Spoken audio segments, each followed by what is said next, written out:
Kasama ang kanyang asawa, nagpasya siyang italaga ang kanyang sarili ng buo sa misyon ng pagpapahayag ng Ebanghelyo. Ngayon ay naglalakbay sila mula sa isang parokya patungo sa isa pa. Ipinangangaral ang mabuting balita ng Diyos sa kanilang mga buhay, kanilang mga gawa at kanilang mga salita.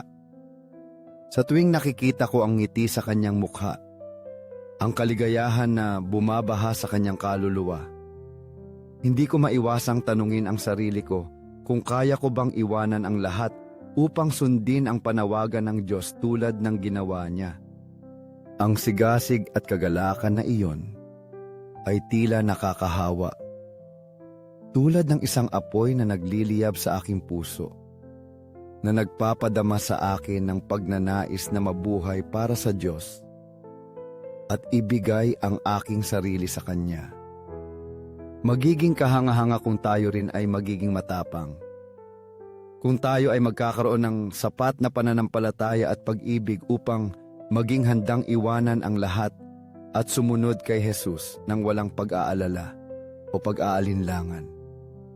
Naniniwala ako na dumating na ang oras upang kumilos, upang lumakad. Gusto mo bang sumunod sa Kanya? Iwanan ang mga comfort zone na nakasanayan na natin. Maglakas loob na lumabas. Magtiwala sa pananampalataya, kahit anuman ang sabihin o isipin ng iba tungkol sa atin. Maging matapang tayo na ipahayag na tayo ay kabilang kay Kristo. At kahit naharapin natin ang mga kahirapan o pagtanggi sa mundo, mananatili tayong tapat sa Kanya. Naghirap siya, namatay at nabuhay muli upang tubusin tayo. Binili niya tayo sa halaga ng Kanyang sariling dugo, at ngayon tayo ay Kanya magpakailanman. Sa langit at sa lupa, magpakailanman purihin ang banal na puso ni Jesus sa Eukaristya. Naniniwala kami sa tunay na presensya ni Jesus sa kabanal-banalang sakramento. Banal na puso ni Jesus, nagtitiwala at umaasa ako sa iyo. Banal na puso ni Jesus, sindihan mo sa amin ang apoy ng iyong pag-ibig. Pag-alabin mo ang pag-ibig na iyon sa aming mga puso. Banal na puso ni Jesus, hikayatin mo ang mga lapastangan, ang mga malayo sa iyo. Gawin mo silang makilala ang iyong walang hanggang pag-ibig at bumalik sa iyo. Banal na puso ni Jesus, pag-aalabin mo ang pag-ibig sa aking puso upang mahalin kita ng higit pa. At sa pamamagitan ko, mahalin ka rin ng iba.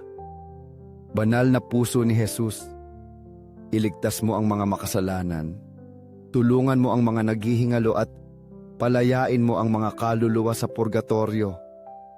Huwag mong hayaan na may lumayo sa iyong pag-ibig. Banal na puso ni Jesus sa Eukaristya, dagdagan mo sa amin ang pananampalataya, pag-asa at pag-ibig upang mamuhay kami ng lubos bilang mga Kristiyano. Banal na puso ni Jesus, maawa ka sa amin mga mahihinang makasalanan. Matamis na puso ni Jesus, maging pag-ibig ko upang hindi na ako maghanap pa ng mga walang kabuluhan ng mundo. Matamis na puso ni Jesus, maawa ka sa amin at sa mga kapatid na naliligaw. Gabayan mo sila pabalik sa iyong pag-ibig. Matamis na puso ni Jesus, gawin mo akong mahalin ka pa araw-araw. Luwalhati, pag-ibig at pasasalamat sa banal na puso ni Jesus magpakailanman. O banal na puso, inilalagak ko ang lahat ng aking tiwala sa iyo. Natatakot ako sa aking kahinaan, ngunit lubos akong nagtitiwala sa iyong kabutihan at awa. Banal na puso ni Jesus, maawa ka sa amin. Banal na puso ni Jesus, na inaliw ng isang anghel sa iyong paghihirap. Aliwin mo kami sa aming mga sandali ng pagdurusa.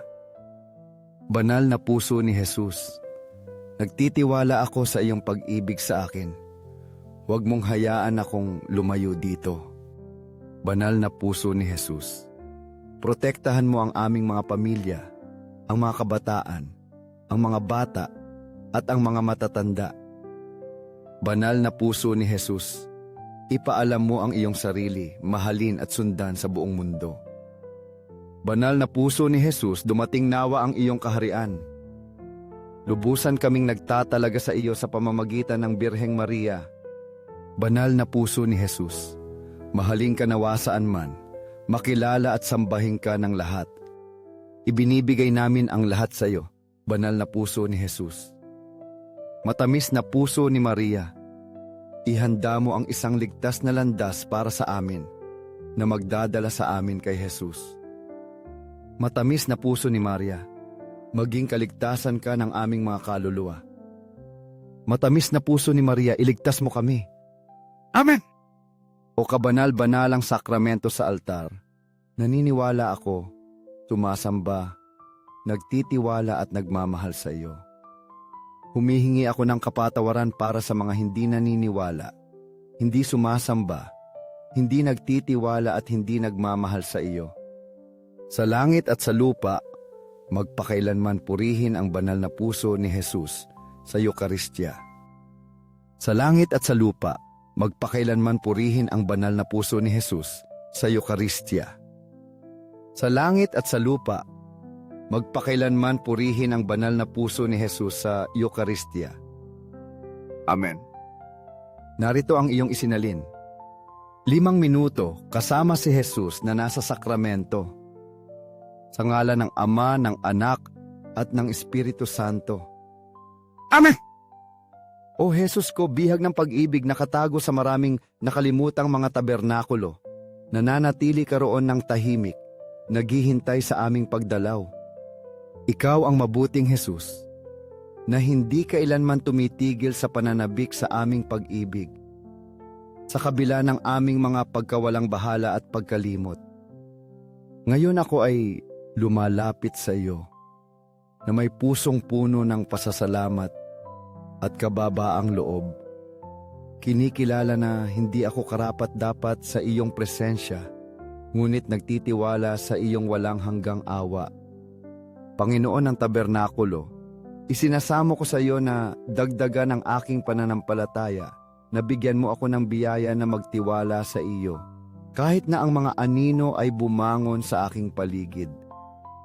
Jesus, aking tagapagligtas, Panginoon ng awa, hinihiling ko sa iyo na baguhin mo ako, na ang aking buhay ay maging refleksyon ng iyong pag-ibig at habag.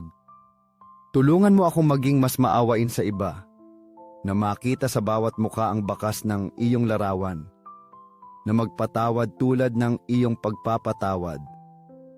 Gawin mong makakita ang aking mga mata ng higit pa sa panlabas na anyo, at mapuno ang aking puso ng pagmamahal sa mga nagdurusa. Panginoon, gabayan mo ang aking mga hakbang sa landas ng katotohanan.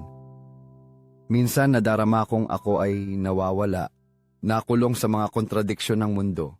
Ngunit alam ko na sa iyo lamang ako makakatagpo ng kapayapaan na inaasam ng aking kaluluwa. Naway ang bawat desisyon, bawat salita, at bawat gawa ng aking buhay ay maging manifestasyon ng iyong banal na katotohanan.